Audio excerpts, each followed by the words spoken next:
लक्ष्मीच्या पावलांनीच्या आजच्या भागात आपण बघणार आहोत. नैना पार्सल घेऊन किचनमध्ये जातच असते की तिला तिथे अंजू दिसते.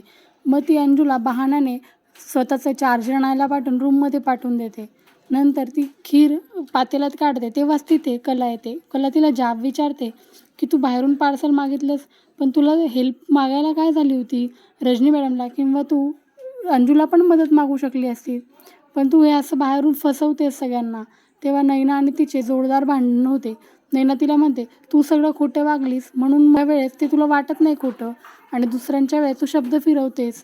मला नाही जमत हे असं, आणि तू ना सर्वात मोठी खोटारडी आहे. तेव्हा कला पण तिला म्हणते, नाही ताई, तू हे कुठे घेऊन चालली आहेस? आबांना तुझ्या हातची खीर खायची होती आणि तू फसवतेस आबांना. हे सगळं वरतून रोहिणी ऐकत असते व ती म्हणते, ह्या दोघी बहिणी एकमेकींच्या समोर उभं राहिल्यास म्हणजे काम फत्ते झालं. आणि ही नाही ना, ही तर कोणाच्या बापाला पण ऐकणार नाही बोलण्यात. ही कला काय तिच्या समोर उभं राहील. नंतर नैना आणि त्यांचं असेच भांडणं चालू होतात की तेव्हाच आबा रूममधून बाहेर येतात. तेव्हा नैना कलाला म्हणते, आता तू उगाच आबांसमोर बोंबला करू नकोस, मी ही खीर देऊन येते, हट बाजूला. व ती खीरचा बाऊल घेऊन आबांकडे जाते व आबांना म्हणते, आबा, मी माझ्या हाताने तुमच्यासाठी खीर बनवली आहे, कशी झाली सांगा बरं. तेव्हा आबा म्हणतात, अगं खूप छान झाली खीर, आणि आता तुला तर हे सगळं बनवायला यायलाच पाहिजे. हळूहळू बनवशील तर सगळं शिकून जाशील बघ. आता तुझ्या बाळाला लागेलच की खायला काहीतरी.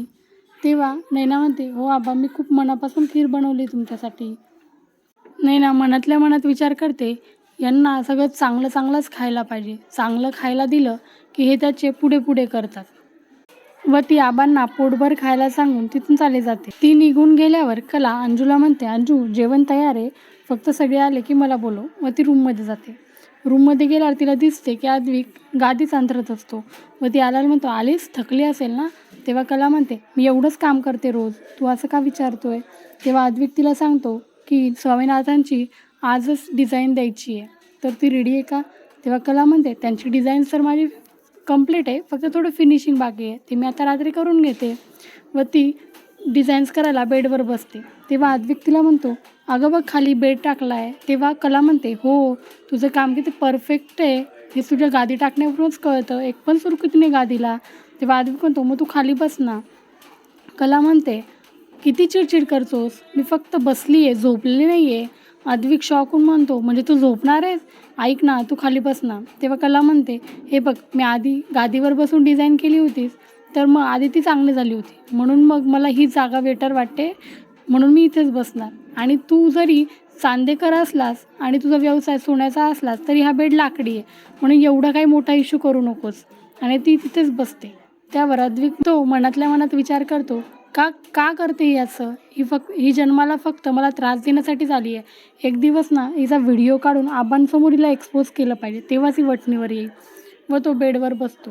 कला डिझाईन बनत असतानाच पालथी मांडी घालते व तिचा पाय असा उलटा असतो. तेव्हा आद्विक चिडून म्हणतो, हे बघा, मी हे टॉलरेट करणार नाही, मला क्लीनलीनेस लागतो, म्हणून तू ना खाली जाऊन बैस. तेव्हा कला चिडून म्हणते, अरे मी काही चिखलात भरून नाही आणलेले पाय, माझे पाय स्वच्छ आहे. आणि एक कलाकार ना जसा बसलेला असतो ना तसाच त्याला नंतर पण तसंच बसायला लागतं, तेव्हाच त्याचे डिझाईन चांगले होतात. तेव्हा आद्विक म्हणतो, नाही, हे मी खपून घेणार नाही, मी तू जिथे पाय ठेवतेस तिथे मी डोकं ठेवतो. तेव्हा कला त्याच्यासमोर तळपाय दाखवते. तेव्हा तो म्हणतो, बावळट आहेस का, तळपाय काय दाखवते माझ्यासमोर, नीट बस तू आधी. तेव्हा कला म्हणते, हे बघ, तुलासाठी काय महत्त्वाचं आहे, डिझाईन्स की मी कशी बसते ते. एकतर डिझाईन चांगले होतील, नाहीतर माझं बसणंच तू कंट्रोल करू शकतोस. कलाकाराला तुम्ही असं साच्यात धरून नाही वागू शकत कसं पण. तेव्हा मला तू क्लिअर सांग, आताच तुला डिझाईन्स पाहिजे चांगले की मग माझं वागणं बदलवणार आहेस. तेव्हा आद्विक म्हणतो, डिझाईन्स चांगले पाहिजे. मग कला म्हणते, झाला, निघला तर निवाडा, आणि ती डिझाईन बनवायला लागते. आद्विक तिचं सुरू चिडचिड करतो की नीटनेटकेपणा, क्लीनलीनेस, स्वच्छता, काहीही शिस्त नाही येईला. तेव्हा कला चिडून म्हणते, मी आधीही म्हणते, मी स्वच्छ आहे, मी बाहेरूनच नाही तर मी मधूनही स्वच्छ आहे, इतर लोकांसारखं नाही, बाहेरून एक आणि आतून एक. तेव्हा आद्विक तिला जाब विचारतो. तेव्हा ती म्हणते, एवढं हायपर नको, तुला नाही म्हणते, इतर लोकांबद्दल बोलते, आता मी माझं काम करू. व तिचं काम करायला लागते. कला उभं राहून बेडरूममध्ये फेऱ्या मारायचं सुचत असते. तेव्हा आद्विक वापस तिच्यावर चिडतो व म्हणतो, आता हे काय नवीन, तू काही नवीनच काढतेस. तेव्हा कला म्हणते, आमच्या कलाकारांचं ना असंच असतं, मला आता उभं राहूनच आठवतंय. तेव्हा अद्विक म्हणतो, एक वेळेस तू म्हणते मला बेडवर आठवतं, एक वेळेस पालथी मांडी घालून आठवतं, आता म्हणते मला फेऱ्या मारून आठवतो. तेव्हा कला म्हणते, आता मी कसं आठवायचं हे पण तू मला शिकवणारच का? तेव्हा अद्विक म्हणतो, मला पण डिझाईनसोबत क्लीननेससुद्धा पाहिजे. तेव्हा तू शांत बस. कला म्हणते, पण मग आमच्या कलाकारांचं. तेव्हा अद्विक तिला मध्ये सोडून म्हणतो, बरं बरं काय करायचं ते. तेव्हा कला फेऱ्या मारूनच तेल हातात घेते व अद्विक तिला विचारतो, आता तेलाचं काय करते? तेव्हा ती म्हणते, अरे डोक्याला लावायचं आहे तेल, मला उद्या डोकं धुवायचं आहे. कला त्याला म्हणते, आणि तेल हे डोक्याला लावण्यासाठीच असतं. तेव्हा अद्विक म्हणतो, काय करायचं ते कर, आणि तिला धक्का देतो. त्याच्यामुळे डिझाईन्सवर तेल सांडते. वरतून तो तिलाच ओरडतो, काय करून ठेवलंस हे, आता हे डिझाईन्स वापस होणार आहे का? तेव्हा कला पण चिडलेली असते. ती म्हणते, तूच मला धक्का दिलास.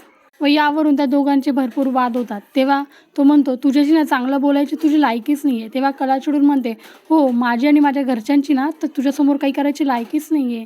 तेव्हा अद्विक म्हणतो, जाऊ दे ना, मी पण कोणाशी बोलतोय. व त्याचं चार्जर घेऊन बेडवर बसायला जातो. नंतर तो बडबडत करत जातो, तू माझ्या घरात राहतेस म्हणून तुला या सवलती देतोय मी, आणि तू माझ्या कंपनीत काम करतेस, बेसिक मॅनर्स नाही तुला, ऑफिस कसं करायचं ते, तेल घेऊन काय फिरतेस, इकडे तिकडे काय पडतेस, असं होतंय का काम? आणि माझी कंपनी आहे, उद्या माझं नुकसान होणार आहे, तुझं काय जाणार आहे? असं तिला बरंच काय बोलतो. तेव्हा कला पण चिडून म्हणते, हो. तेव्हा अद्विक म्हणतो, हो मग मंगळागौरपासून तुझ्याशी मी चांगलंच वागण्याचा प्रयत्न करतोय, प्रत्येक गोष्टीत तुला सपोर्ट करतोय, तुझी साथ देतोय, आणि तू काय करते आता, पण काय करशील मला माहिती ना, एक तर घर सोडून जाशील, नाहीतर मग आबांजवळ चुगली करशील. तू यायच्या आधी असं कधीच होत नव्हतं. आबा तर आता मला पण बोलतात आणि आईला पण बोलायला लागले. कला त्याचं सगळं शांततेत ऐकून घेते व म्हणते, अच्छा तर मंगळागौरपासून चालू आहे वय हे. तेव्हा अद्विक म्हणतो, म्हणजे? आणि ती कपाटातून चिठ्ठी काढून त्याच्या हातात टेकवते. चिठ्ठी पाहून अद्विक खूपच शॉक होऊन तिला बघत असतो. आजच्या भागात एवढेच. तर पुढे काय होईल हे जाणून घेण्यासाठी उद्याचा भाग नक्की बघा. आजचा भाग आवडला असेल तर चॅनलला लाईक, शेअर आणि सबस्क्राईब करायला विसरू नका. थँक्यू.